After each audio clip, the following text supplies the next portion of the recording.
السلام علیکم، کیسے ہیں آپ سب؟ امید ہے سب ٹھیک ہوں گے، خیریت سے ہوں گے۔ ایک نئی صبح کے ساتھ آج کا آغاز کرتے ہیں ایک اچھے اور خوبصورت نام کے ساتھ، اور جس کے بغیر ہماری کوئی صبح کوئی شام مکمل نہیں ہوتی، جس کا ذکر کیے بغیر ہم مکمل نہیں ہو سکتے، اور بے شک وہ نام اللہ تعالیٰ کا ہے۔ اس کا ذکر کیے بغیر ہم نامکمل ہیں اور نامکمل ہی رہیں گے۔ اس کے ذکر کے ساتھ ہم مکمل ہوتے ہیں۔ بحیثیت مسلمان ہمیں چاہیے کہ ہم ہمیشہ ہماری زبان پر ہمیشہ ذکر رہنا چاہیے۔ وہ ورد کی صورت میں ہو سکتا ہے، وہ چھوٹے چھوٹے اللہ کے خوبصورت ناموں کی صورت میں ہو سکتا ہے، وہ حضرت محمد مصطفیٰ صلی اللہ علیہ وآلہ وسلم کے خوبصورت ناموں کا ذکر ہو سکتا ہے، کلمہ طیبہ کا ذکر ہو سکتا ہے۔ ذکرات بہت ہیں، اور ہمیں خاص کر کلمے کا لازمی ذکر کرنا چاہیے، درود پاک کا پڑھنا چاہیے۔ چھوٹا سا درود پاک جو ہے اسی کو آپ یاد کر لیں، اور کوئی بھی درود پاک ہو، چھوٹا ہو، جو آپ کی زبان پر جاری رہ جائے، تو کوشش کریں کہ آپ اسے یاد کریں اور اٹھتے بیٹھتے چلتے پھرتے پڑھا کریں۔ توبہ استغفار کا ذکر کیا کریں۔ اسی طرح ہمیں شکر کا لازمی ذکر کرنا چاہیے، ہر چیز پہ شکر ادا کرنے والے بنیں، اور ہر حال میں شکر ادا کرنے والے بنیں، اور لازمی یہ ذکر بھی آپ لازمی کیا کریں، اور کوشش کریں کہ آپ اپنی ڈیلی روٹین میں ان چیزوں کو لازمی شامل کریں۔ اور فرض نماز وہ تو ہر صورت میں ہے، باقی ذکرات اس کے بعد آتے ہیں۔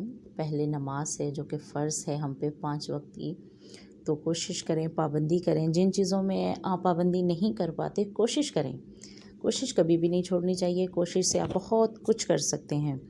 تو اسی طرح کوشش کیا کریں کہ آپ جتنا ہو سکے اللہ کا ذکر کریں، اور جو بھی ہو کسی بھی صورت میں، اور بلکہ دوسروں کو بھی آپ نے اس کی ترغیب دیا کریں۔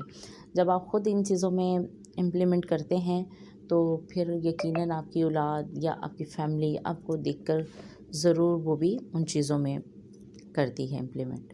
تو کچھ بھی ہو، نیکی کا کام جو بھی ہو وہ ہمیشہ کرتے رہنا چاہیے، اور نیکی کبھی بھی چھوٹی یا بڑی نہیں ہوتی، نیکی نیکی ہوتی ہے۔ تو جو چیز آپ کے ہینڈ سے اچھی ہو سکتی ہے، بہتر ہو سکتی ہے، وہ لازمی کیا کریں، بنا یہ سوچے کہ اس کا نتیجہ کیا ہوگا۔ اور ایک چیز جو ہمیشہ لوگ کہتے ہیں نا، یہ کبھی نہیں کہنا چاہیے کہ میں نے نیکی کی تو میرے ساتھ تو برائی ہوگی، اور ہم تو جب بھی نیکی کرتے ہیں ہمیں بدلے میں برائی ملتی ہے۔ یہ ایسے الفاظ کا استعمال بھی نہیں کرنا چاہیے۔ کوشش کیا کریں اچھے الفاظ کا چناؤ کریں، اور اچھے ہی الفاظ جو ہیں وہ آپ کی زبان پر ہوں۔ تو چلیں آج کی ویڈیو کا آغاز کرتے ہیں، جو کہ حدیث مبارکہ کے حوالے سے ہے۔ ہمیشہ کی طرح گلا تھوڑا خراب ہے، تو بسم اللہ الرحمن الرحیم۔ روایت ہے حضرت ابو سعید خدری سے، فرماتے ہیں، فرمایا رسول اللہ صلی اللہ علیہ وآلہ وسلم نے کہ جو پاک و حلال کھائے، سنت پر عمل کرے، اور لوگ اس کے فتنوں سے محفوظ رہیں، وہ جنت میں جائے گا۔ ایک شخص نے عرض کیا، یا رسول اللہ صلی اللہ علیہ وآلہ وسلم، آج کل بہت سے ایسے لوگ ہیں۔